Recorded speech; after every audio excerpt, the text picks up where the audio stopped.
Burnout and fatigue among nurses have been repeatedly noted as major concerns in healthcare. Research in recent years has shown a push to identify personal tools nurses can implement to reduce the risk of burnout on the job.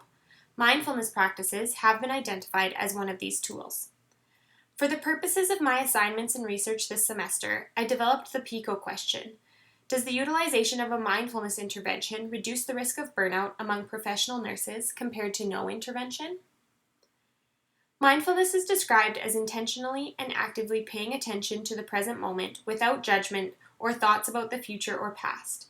Examples of this could include yoga, meditation, and some forms of cognitive behavioral therapy. Recently described as a clinical syndrome and workplace phenomenon by World Health Organization, burnout is generally accepted as a psychological syndrome that consists of emotional exhaustion, depersonalization, and reduced personal feelings of accomplishment that occur as the result of chronic and poorly managed workplace stress. Several key themes emerged when searching the evidence using the terms mindfulness, NURS, burnout. Despite the fact that several different mindfulness interventions were studied, the evidence indicated that the clear winner in terms of reducing burnout was the formal mindfulness-based stress reduction program developed by Dr. Kabat-Zinn, or MBSR for short. MBSR programs were originally developed to help reduce the effect of stress, pain, and sickness in individuals who suffer with chronic illnesses. However, their reach has now significantly expanded. All MBSR programs consist of a synchronous workshop held once weekly for several hours over the course of 8 weeks.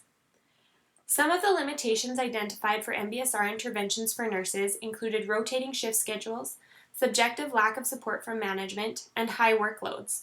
Ironically, these are also factors that could contribute to burnout in the first place.